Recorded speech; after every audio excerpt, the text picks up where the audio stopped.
Oh, Southern Mallee Giants report time. And, well, this fellow has been in the media and been maligned by some for his play on the field and maybe the distraction of the media, but he came out and got best on ground. Sammy White joins us. How are you, Sammy? Yeah, it's going well, man. What's going on there? Who picks the best players? Was it somebody that just felt a bit sorry for you last week because of all of the media attention that I'd been giving you? Yeah, I did get a few comments Saturday morning, so there could have been someone feeling a bit sorry for me on the vote card. It was about time I got a kick. Very nicely said. Your teammates actually gave a good account of themselves when they got up and spoke, and Coleman led the show on a big night at Hope. And it was a big night because on the field it was a terrific win. But I'm told the girls, they had the Pink Lady Day, and was it $5,000 they raised? Yeah, big effort for Pink Lady Day. Yeah, about $5,000 total, or just under $5,000 for the day, which is a terrific effort. It was really good to see everyone get behind that. Had great raffle sales and a really nice afternoon dinner. So really good. Yeah, good stuff. It was a bit of a bookend of a game. The Southern Mallee Giants belted through 7 in the first quarter and 8 in the last and won 18-19, 127 to the Saints, 6-5-41 in what I thought could be a danger game. Sammy, that is a comprehensive win, and you could not argue that you had everyone firing on all cylinders, including the Hopetoun grandstand. Yeah, so it was great to see, Flo, man. We really wanted to start well.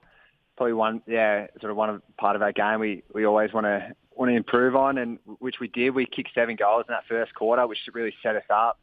And unfortunately, in the third quarter, I think we kicked 1 goal 8, so we really could have sort of really buried them in that third quarter. But inaccurate kicking sort of let us down a bit. But overall, it was a really good win. Everyone got through pretty much unscathed, and hopefully go again this week. Well, it's interesting now. Out of the middle, the delivery that was coming, players are getting the hand on it, and you've got this Jackson Fisher coming down. He's good. Oscar Smith's a tall young fella and playing good footy. A very good foil for having Kieran Delahunty in the same side. Lou White nailing him on the chest, and Sam White up half back. Josh Webster gets delivery. 5 again. He couldn't ask for any better delivery from the midfield at the moment. No, big Juzzy Webster. He's finding some form now, Flo, man. It takes him a few games to get into it each season, but he's finally getting them through the big sticks. Bit of inaccurate kicking at the start of the season, but last week he was able to get him through. Now, Zach Robbins, I thought he played back pocket. What's this back pocket kicking goals? Yeah, they threw him up forward in the last quarter. It was just a bit of a swap up. And he kicked a couple of goals, so he might find himself up there a bit more regularly now. Was there any celebration after those goals? Yeah, Zach loves a celebration. I think he did the double cobra actually. He got the Jason Ackermanis going. Yeah. So no, he loves a celebration. Oh, good man. Of course, the Warwick Eagles have got some good news on that front about the Acker coming to play in a couple of weeks' time for them. Having a look at the other goal scorers, McSwain and Robbins, Webster, that's Ben, and they're 2 goal scorers, and then Delahunty, Fisher, Lloyd, Luke, Marty, and Makicha Rotamua Onas was a goal scorer too in a terrific win by the Southern Mallee Giants. We'll have a look at the twos now, and because the reserve grade, I sort of gave them a bit of a chance after an impressive performance and win the week before, but it didn't quite go to plan. Saints 15-12 to 5-2. Were they outclassed in the game, or were they just a difference in player talent or depth? Yeah, Saints are always really strong in the seconds. We were a bit undermanned probably. We had 3 out from the week before. We had Timmy McCormack come up to the seniors, Braden Carra and Liam Price all come out from the twos and come up to seniors. So that left quite a big hole. The boys tried hard all day. They had patches where they sort of transitioned it end to end pretty well. Yeah, unfortunately, Saints were just a bit too good and just couldn't really get the ball going. Yeah, Decky Brown played his best game, and good to see. He's had a couple of senior appearances last year, so Timmy Sanford's very good too. Dylan Marshman's a regular competitor. Michael Saunders, Matt Bellinger in the middle, and Cody Frankel, the young gun, is coming on well. Deck kicked 2 goals, the Brown boy, and Jonty Bellinger, the fridge, and Taylor Donnan, the great man, and Michael Saunders added goals for the Southern Mallee Giants. All right.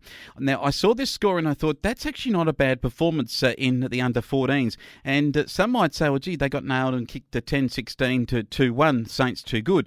But they didn't get mercied in this game until the last quarter. I think that's a very, very big win for these young under-14 kids for the Giants, because they have traditionally really struggled against these Horsham sides. I've seen it where they just kicked 9 goals, 6 in the first quarter, and it's mercy from quarter time. This is a good effort, Sammy. Yeah, exactly right, Flo, man. They could have dropped their heads early and got walked all over, but they didn't. They tried hard all day. There was one passage of play which was really promising. Jacko Moore got down on the wing, took a couple of bounces, and did a long penetrating kick into the 50. Parker Hallam took a mark, went back and kicked a goal. So that was probably the highlight of the day. But like you said, they've often been a bit undermanned, but yeah, they tried hard all day, and yeah, like you said, didn't get mercy ruled right until the end. So it's a good sign. And the Saints have got probably 15 players that are all like, teenage boys that are in that sort of age group. They could play under 17s quite readily, whereas your Southern Mallee Giants, probably 4 or 5 boys that have actually grown into that sort of size. So Parker Hallam, a couple of goals, well done. Spencer Williams, Jacko Moore, Isaac Credlin, Colt Decker. Oh, love that sound. Colt Decker. What a name that is, Sammy. Yeah. It's a good name. I need to apologise for last week, Flo, man. There are 2 Kobe Hallans on the team. I saw that, yeah. Now, Kobe with an E and Kobe with a Y. So do you, both Kobes, well done. Yes, yeah. So apologies for that. No problems at all. As we take a look at this week, and of course, it's down to a very important match for you blokes in round 5. If you can beat Dimboola, and it's a real chance to do so, then it puts you right in with this top chance, and of course sets you up for a big game against Ararat next time round. This is an important senior game. Yeah, it is, Flo, man. They're all. It's really important to get those wins early on in the season to sort of set yourself up coming into the home straight at the end. So last year we made it quite difficult for ourselves. Obviously losing, only winning one of the first 6 or 7 games last year. So this year we're trying really hard to sort of set ourselves up and have a good run towards the end of the season. In a competition too where there's a top 5, being amongst it and doing your best to get into that top spot on the ladder is important. Ararat have got at the moment with 4 wins and no losses. You're 3-0, and Dimboola are 3-1. So it's a crucial match against another side that's pushing for that top spot on the table. Yeah, and I think Dimmy have a couple of handy inclusions in this week too. So we're definitely going to have to be on our A game. It's never an easy day down at Dimboola, so looking forward to a challenge. Yeah, they certainly do have. You've named a pretty good side, though, and it looks like the better players from last week are all there. Your big-name players, Sammy Waddell still playing before he goes away. You've got good goal-kicking power up forward, the Webster boys. I see Bromley Lynch is in the side. Zach Robbins has been named, and for a celebration or two, that should bring the crowd. So this is a really, really good side. But Asia Rakawasa is a very good player on the other side of Dimboola, and Jonathan Ross is playing well. Jack Lant is their very good coach, and he leads them brilliantly. I reckon this is going to go right down to the wire. Not an easy one for you blokes. No, exactly right. It's both teams are named a very, very good side. So yeah, it's just going to come down to who wants it more, really. But we're confident with the team we've got out there. We seem to be gelling more and more every week, which is great to see. So Sammy, do you reckon you can get the chocolates?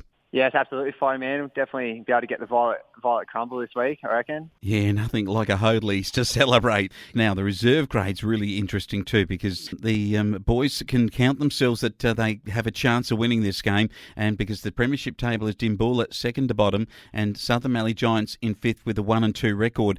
Have you got enough good inclusions in your reserves and should be able to win? Yes, well, Brad O'Carroll's dropped back to the seconds this week.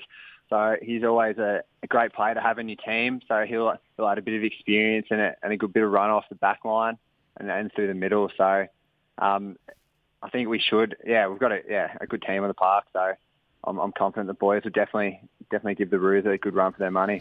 Goal kicking wise, if they get amongst it, it'd be good to see if Johnny Bellinger can kick some bags of goals. Big Taylor Donnan has another one. Young Caden Petchell, tall young lad. Good to see him developing in this grade. And young Ben McGee, just being a little bit quiet, needs to get his hand on the ball and rove some goals.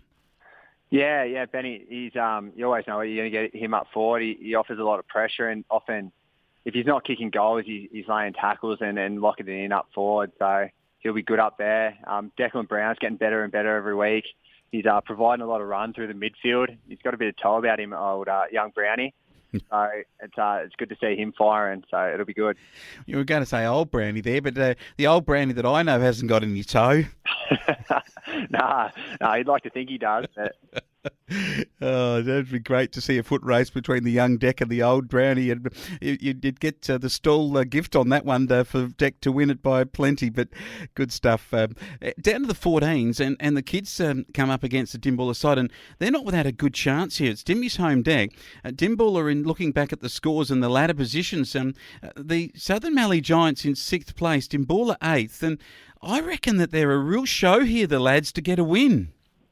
Yeah, absolutely, man.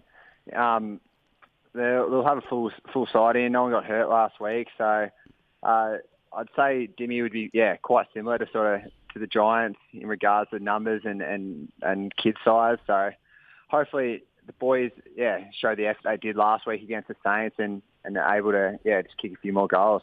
Yeah, it certainly is, and nearly a full side, as you say. You've got one more player on the team sheet than Dimbulla have. Not that makes a huge amount of difference, but it's good to see that you're going a lot deeper with numbers from, say 14 up to 15, 16 to 18 is a really good sign that there's a lot of kids that want to play and are playing well together. Yeah, Lewin's doing a great job on Wednesday nights at training. They're getting plenty of numbers there. Everyone's really keen to keep getting there, learning, getting better. So, and I think that's showing out in the field. It'll be good to see him go to work again on Saturday. Will be great. Looking forward to hearing how Colt and Axel Decker go. Those two are great names in the side. Jamin Crisp, another one of these young crisp lads.